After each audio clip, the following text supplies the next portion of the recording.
오래전에 영국에서 세계적인 종교 학자들이 모여서 기독교와 다른 종교와의 다른 점이 무엇인가를 토론하기 시작했습니다. 한 학자가 나서서 하나님께서 사람의 몸으로 이 땅에 오신 성육신이 다른 종교와 다른 점입니다 라고 이야기를 했습니다. 그때 또 다른 학자는 예수님의 부활이 기독교의 가장 큰 특징입니다 라고 이야기합니다. 그때에 어떤 학자가 이렇게 이야기합니다. 다른 종교도 신이 사람이 되는 성육신의 사건을 이야기합니다. 그리고 어떤 종교는 죽은 사람이 살아났다는 이야기도 하고 있습니다 라고 이야기를 해요. 그래서 성육신도 부활도 큰 차이가 없다라고 말하는 학자들도 있었습니다. 그러자 이제 학자들이 각자의 생각을 이야기합니다. 이것이 다른 종교와 다릅니다. 저것이 다릅니다 라고 계속해서 이야기하고 있었습니다. 그때에 기독교 작가였던 C.S. 루이스가 회의장에 들어옵니다. 그리고 웅성웅성하는 그 이야기, 떠들썩하는 그 회의장에서 무슨 이야기인가라고 이렇게 듣다가 C.S. 루이스가 이렇게 이야기합니다. 그 답은 간단합니다. 바로 하나님의 은혜입니다 라고 이야기를 했습니다. 그렇습니다. 교회는, 기독교는 하나님의 은혜가 있는 종교입니다. 하나님의 은혜를 빼면 과연 남는 것이 있을까요? 하나님의 은혜 안에 십자가의 사랑도 있습니다. 하나님의 은혜 안에 구원의 역사도 있습니다. 하나님의 은혜 안에 우리를 지금까지 이끌어 주신 그 모든 것들이 다 담겨 있습니다. 이렇게 교회는, 그리스도인은 하나님의 은혜로 삽니다. 믿으십니까? 그런데 문제는 많은 사람들이 이렇게 하나님의 은혜를 누리고 있는데, 살아가고 있는데 정작 자신이 하나님의 은혜 가운데에 머물고 있다라는 사실을 깨닫지 못하고 살아가는 것이 문제입니다. 오래전에 화전을 일구던 농부가 밭에 감자와 옥수수를 심어서 가족과 함께 생활을 했습니다. 이 농부가 하루는 내가 오늘 아침 일찍에 일어나서 감자를 심는데 내가 얼만큼 심는지 한번 봐봐야겠다라고 하면서 오늘 하루 종일 감자 심는 일에 최선을 다하겠다라고 결단을 합니다. 그래서 아침 일찍 일어나서 감자를 심기 시작했습니다. 그런데 감자를 심기 시작한 지 얼마 되지 않아서 같이 교회를 다니던 한 집사님이 찾아옵니다. 그래서 그 집사님과 잠깐 이렇게 이야기하다가 그 집사님의 마음에 성령의 감동이 있었는지 우리 같이 집으로 가서 기도하자는 거예요. 감자를 심어야 되는데 내가 지금 기도한다? 좀 마음에 들지 않았어요. 그런데 같이 교회를 다니기 때문에 기도하자는데 뺄 수가 없어서 같이 집에 들어가서 기도했습니다. 기도하고 말씀 보고 또 이렇게 교제하고 하다 보니까 아침부터 시작했던 것이 해질 무렵까지 그 이야기가 이어졌고 기도했습니다. 그래서 결국은 하루 종일 내가 감자를 심겠다라고 생각했는데 자기의 생각이 다 흐트러졌습니다. 이렇게 감자를 심지 못한 하루를 보내고 불편한 마음을 가지고 있었습니다. 그런데 이렇게 감자를 심지 못한 그날부터 며칠 동안 비가 내리지 않았습니다. 햇빛이 가득 짜서 채워져서 그 심었던 감자, 그 모든 것들이 다 말라버렸습니다. 그렇다면 감자를 조금 심었던 것이 은혜입니까? 아닙니까?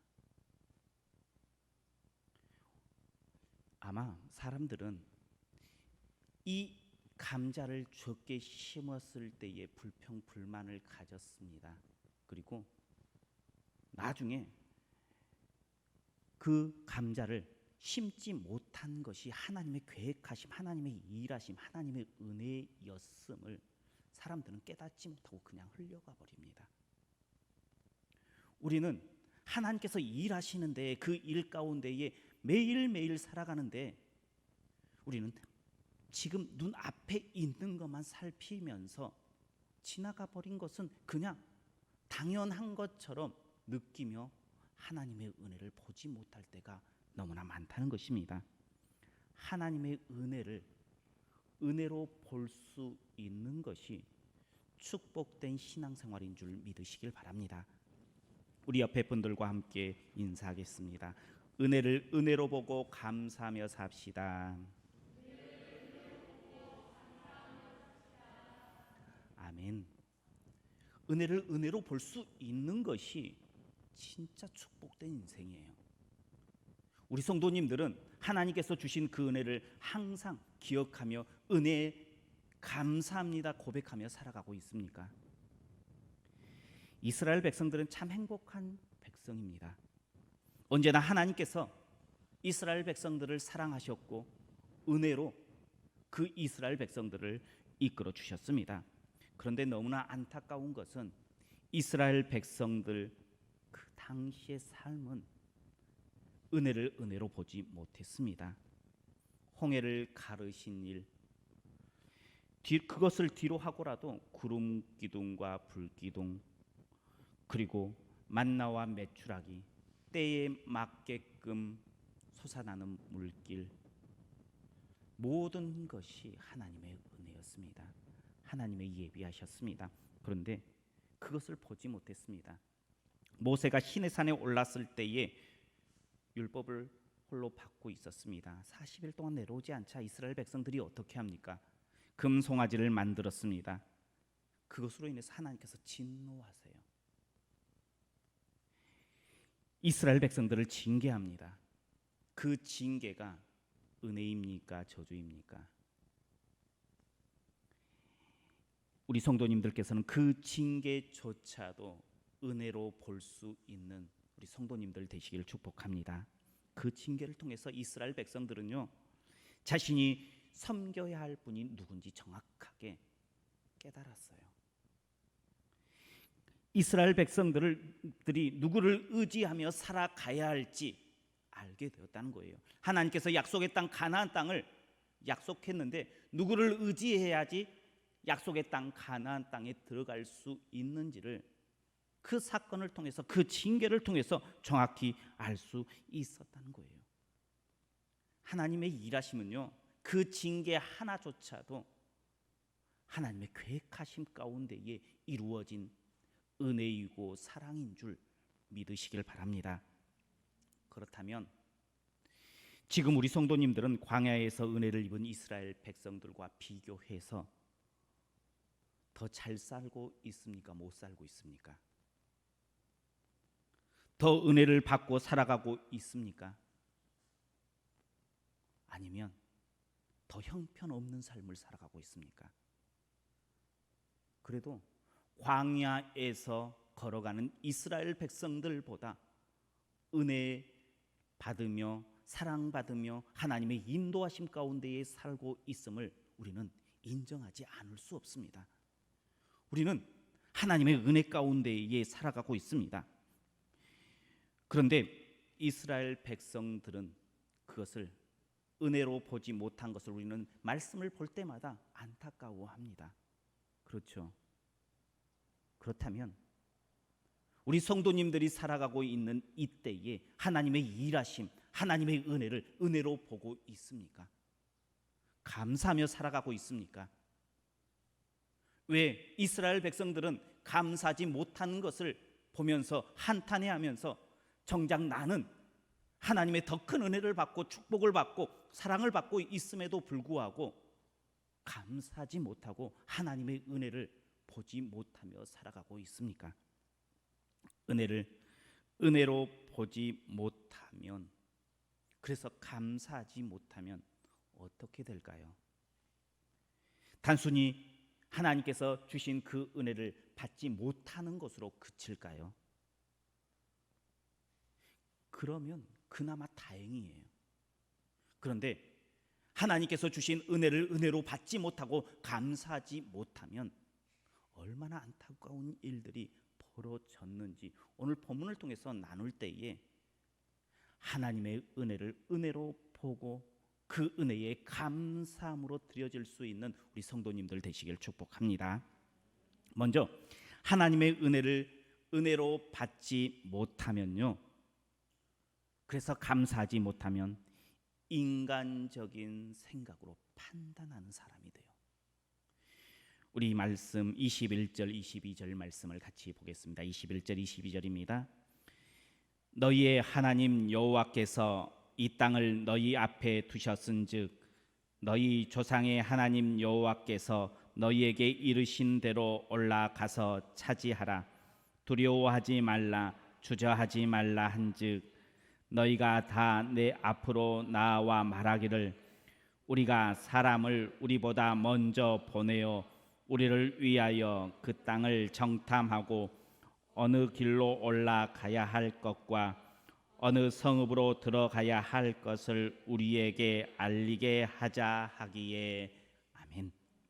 하나님께서 약속해 주신 가나안 땅에 올라가라, 그리고 차지하라, 주저하지 말라라고 말씀하십니다. 은혜입니까 아닙니까? 하나님께서 올라가서 취하라고 이야기합니다. 그러면 감사합니다라고 이야기하고 고백하면서 그 은혜를 은혜로 받으면 끝나는 문제였어요. 그렇잖아요. 하나님께서 올라가라라고 이야기하면 하나님께서 책임져 주시는 거예요. 그 가나안 땅은 이스라엘 백성의 것이었습니다. 그런데 그 은혜를 은혜로 받지 못했습니다. 이스라엘 백성들은 은혜를 은혜로 받지 못하고 감사하지 않았습니다. 그러자 그들의 마음 가운데에 어떠한 생각이 들어갑니까? 사람의 생각, 인간의 생각이 그 은혜의 자리를 차지합니다. 우리가 좀 더 신중하자. 그래서 정탐꾼을 보내고 그 상황을 알아보자. 그 상황이 어떠한지, 우리가 어떤 길로 올라가야 하고 어떤 모습으로 대비해야 할지 우리가 점검하자. 어떻습니까? 참 기가 막힌 일 아닙니까? 너무나 인간적으로 판단했을 때에 너무나 당연하고 이것처럼 좋은 방법이 더 있겠느냐 생각할 만큼 괜찮은 방법입니다. 그런데 그것은 우리의 생각입니다. 사람의 생각대로의 삶이 그 결과까지 좋을까요? 사사기 시대에 하나님을 섬기는 시대라고 보기보다는 타락했던 시대가 바로 이 사사기의 시대입니다. 그런데 그 사사기의 시대에 가장 큰 문제는 무엇이었느냐라고 보면 사사기 17장 6절에 보면 사람마다 자기 소견에 옳은 대로 행함이었어요. 내 생각에 옳은 대로 판단한 거예요. 사람의 생각대로, 의견대로, 뜻대로 살아갔어요. 그런데 그때가 가장 하나님을 멀리 떠난 때였어요. 가장 힘들고 어려운 때가 바로 내가 좋은 때에, 내 소견에 옳은 때에 판단을 가지고 살아갔던 때가 바로 가장 힘들 때였다는 거예요. 사람의 생각으로 보면 분명 너무나 현명한 방법처럼 보입니다. 세상의 이치에 따지면 딱딱 맞습니다. 이보다 더 좋을 수는 없습니다. 그러나 지나가 보면 그때처럼 어리석은 일이 없었다라는 것입니다. 인간적인 생각대로 움직였다가 어떻게 됩니까? 이스라엘 백성들이 하나님께서 주신 은혜를 받고 가나안 땅에 들어갔으면 지금 이스라엘 백성들은 광야에 40년 경험했을까요? 안 했을까요? 경험하지 않았습니다. 허락하신 은혜를 놓치는 대신 광야의 40년의 형벌을 받게 되는 이스라엘 백성들을 우리는 봐야 돼요. 하나님께 감사하지 못하면 그 자리에 인간적인 생각이 들어갑니다. 인간적인 생각이 자리 잡으면 하나님께서 말씀하시는 길과 다른 길로 가요. 그냥 감사의 그 은혜를 받지 못하는 것으로 그치는 것이 아니라 다른 길로 간다는 거예요. 다른 길을 생각하게 한다는 거예요. 그래서 결국은 하나님의 일들을 거역하는 삶을 살아가게 됩니다. 우리 안에 하나님 앞에 감사하지 못한 부분이 있으면 돌이켜야 돼요. 우리가 기도해야 돼요. 하나님, 하나님의 은혜의 사건들을 은혜로 볼 수 있는 지혜를 주십시오. 감자를 심지 못한 것이 그냥 우연이 아니라 하나님의 일하심이었습니다. 하나님의 은혜였습니다. 고백할 수 있어야 된다는 거예요. 그것이 믿음의 백성들이 하나님의 은혜를 은혜로 보고 감사하게 되는 믿음인 줄 믿으시길 바랍니다. 두 번째, 은혜를 은혜로 받지 못하면요, 극단적인 선택을 하게 됩니다. 이스라엘 백성들이 인간적인 생각으로 정탐꾼을 보냈습니다.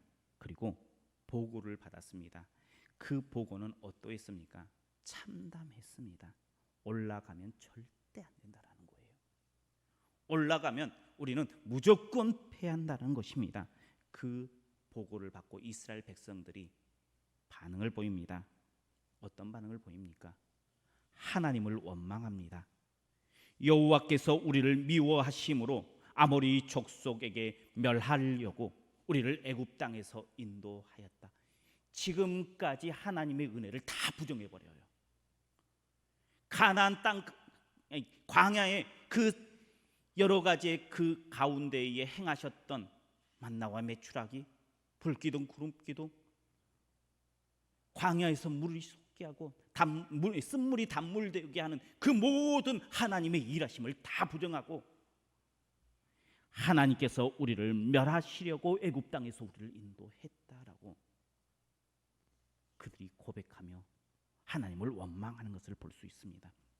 은혜를 은혜로 받지 못하면 어떻게 됩니까? 바로 하나님을 원망하고 극단적인 선택을 해요. 만약에 은혜를 은혜로 받았다면 지금쯤 이스라엘 백성들은 가나안 땅에서 배 두드리면서 기뻐하며 감사하고 행복해했을 것입니다.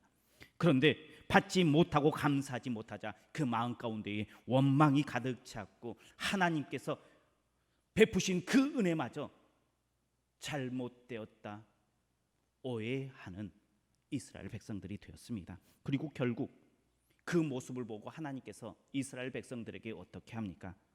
너희는 다시 발길을 돌이켜서 광야로 가라라고 말씀하십니다.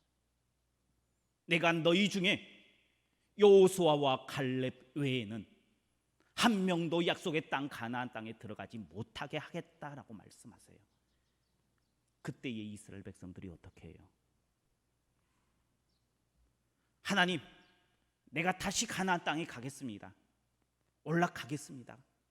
하나님께서는 올라가지 말아라 라고 그들을 막습니다. 그런데 어긋어긋 가나안 땅으로 진격합니다. 그리고 그 고집대로 올라갔다가 패하고 돌아오는 이스라엘 백성들을 봅니다. 감사하지 못하면 어떤 인생으로 맞춰집니까?